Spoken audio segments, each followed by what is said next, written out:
बुद्धि, इंद्रिय और शरीर से अतिरिक्त किसी आत्मा नामक वस्तु की वास्तविक स्थिति कहाँ है? वायु देवता बोले, महर्षियों, सर्वव्यापी चेतन का बुद्धि, इंद्रिय और शरीर से पार्थक्य आवश्यक है। आत्मा नामक कोई पदार्थ निश्चय ही विद्यमान है, परंतु उसकी सत्ता में किसी हेतु की उपलब्धि बहुत ही कठिन है। सत्य पुरुष बुद्धि, इंद्रिय और शरीर को आत्मा नहीं मानते, क्योंकि स्मृति बुद्धि का ज्ञान है, अनियति है तथा उससे संपूर्ण शरीर का एक साथ अनुभव नहीं होता। इसीलिए वेदों और वेदांतों में आत्मा को पूर्वानुभूत विषयों का स्मरण करता संपूर्ण देह पदार्थों में व्यापक तथा अंतर्यामी कहा जाता है। यह न स्त्री है, न पुरुष है और न नपुंसक ही है, न ऊपर है, न अगल बगल में है, न नीचे है और न किसी स्थान विशेष में। यह संपूर्ण चल शरीरों में अविरल निराकार एवं अविनाशी रूप से स्थित है। ज्ञानी पुरुष निरंतर विचार करने से उस आत्म तत्व का साक्षात्कार कर पाते हैं। पुरुष को जो वह शरीर कहा गया है, इससे बढ़कर अशुद्ध, पराधीन, दुखमय और स्थिर दूसरी कोई वस्तु नहीं है। शरीर ही सब विपत्तियों का मूल कारण है। उससे युक्त हुआ पुरुष अपने कर्म के अनुसार सुखी और दुखी और मूढ़ होता है। जैसे पानी से खींचा हुआ खेत अंकुर उत्पन्न करता है, उसी प्रकार अज्ञान से अवलुप्त हुआ कर्म नूतन शरीर को जन्म देता है। ऐसा शरीर अत्यंत दुखों के अलय माने जाते हैं। इनकी मृत्यु अनिवार्य होती है। भूतकाल में कितने ही शरीर नष्ट हो गए और भविष्य काल में सहस्त्रों शरीर वाले हैं। वे सब आकर जब जीर्ण शीर्ण हो जाते हैं, तब पुरुष उन्हें छोड़ देता है।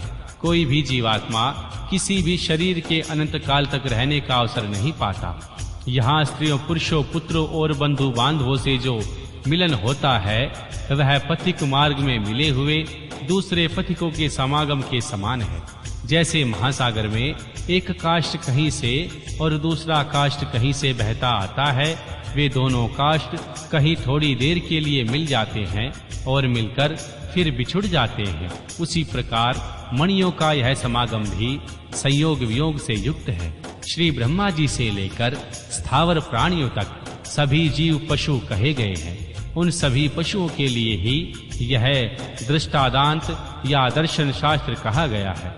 यह जीव पाशों से बंधता और सुख दुख भोगता है, इसीलिए पशु कहलाता है। यह ईश्वर की लीला का साधनभूत है, ऐसा ज्ञानी महात्मा कहते हैं। ओम नमः शिवाय।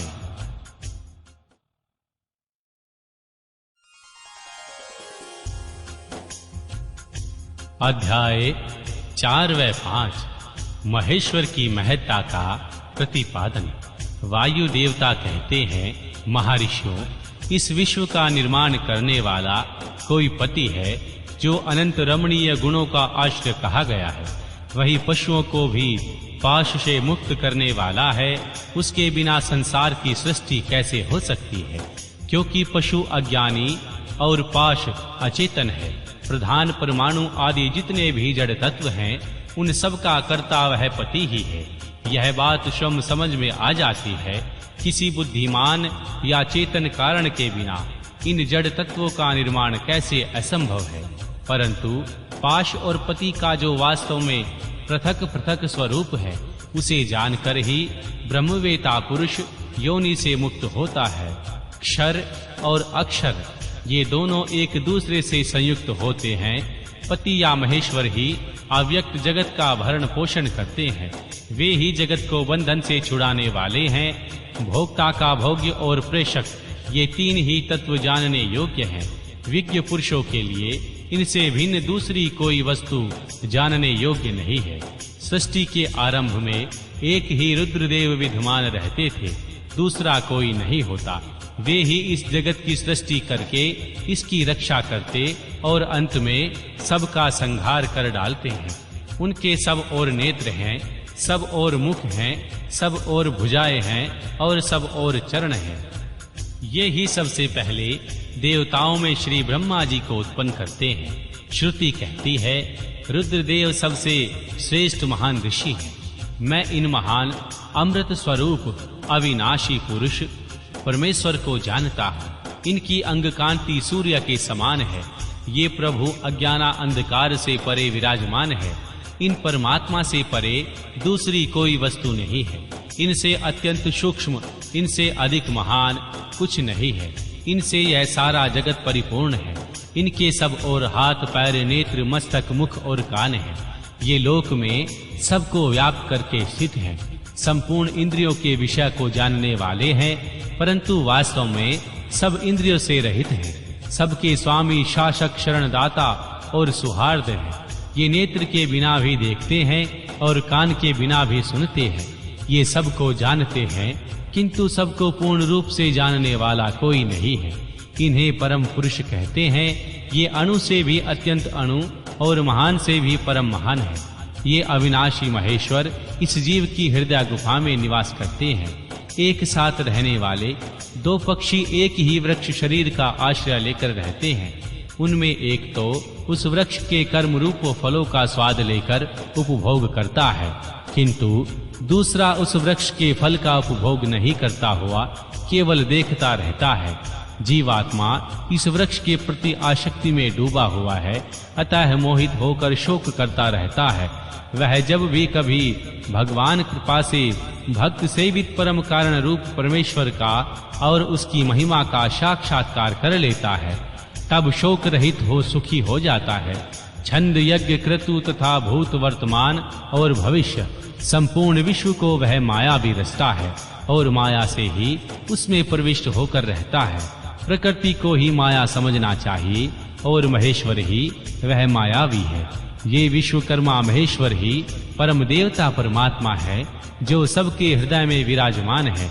उन्हें जानकर ही पुरुष परमानंद में अमृत का अनुभव करता है। श्री ब्रह्मा से भी श्रेष्ठ असीम एवं अविनाशी परमात्मा में विद्या और अविद्या दोनों गूढ़ भाव से स्थित हैं। विकासशील जड़ वर्ग को ये ही अविद्या कहा गया है और अविनाशी जीव को विद्या नाम दिया गया है। जो उन दोनों विद्या और अविद्या पर शासन करते हैं, वे महेश्वर उनके सर्वथा भिन्न विलक्षण है। ये प्रतापी महेश्वर इस जगत में समष्टिभूत और इंद्रिया वर्ग रूप एक एक जल को अनेक प्रकार से रचकर इनका विस्तार करते हैं और अंत में संहार करके सबको अनेक से एक में परिणीत कर देते हैं, तथा पुनः सृष्टि काल में सबकी पूर्ववत रचना करके सब पर अधिपत्य करते हैं। जैसे सूर्य अकेला ही ऊपर नीचे तथा अगल बगल की दिशाओं को प्रकाशित करता है, परंतु स्वयं भी अदीप्यमान होता है, उसी प्रकार ये भजनीय परमेश्वर अकेले ही समस्त कारण रूप पृथ्वी आदि तत्वों का नियमन करते हैं। श्रद्धा और भक्ति के भाव से प्राप्त होने योग्य, आश्रय रहित, कही जाने वाले जगत की उत्पत्ति और संहार करने वाले कल्याण स्वरूप एवं 16 कलाओं की रचना कर उन महादेव को जो जानते हैं, वे शरीर के बंधन को सदा के लिए त्याग देते हैं, अर्थात जन्म मृत्यु के चक्कर से छूट भागते हैं। वे ही परमेश्वर तीनों कालों से परे हैं, निष्कल, सर्वज्ञ, त्रिगुणाधीश्वर एवं साक्षात परातत्पर ब्रह्मा है। संपूर्ण विश्व उन्हीं का रूप है। वे सब की उत्पत्ति के कारण होकर भी स्वयं अजन्मा है, स्तुति के योग्य हैं, प्रजाओं के पालक, देवताओं के भी देवता और संपूर्ण जगत के लिए पूजनीय।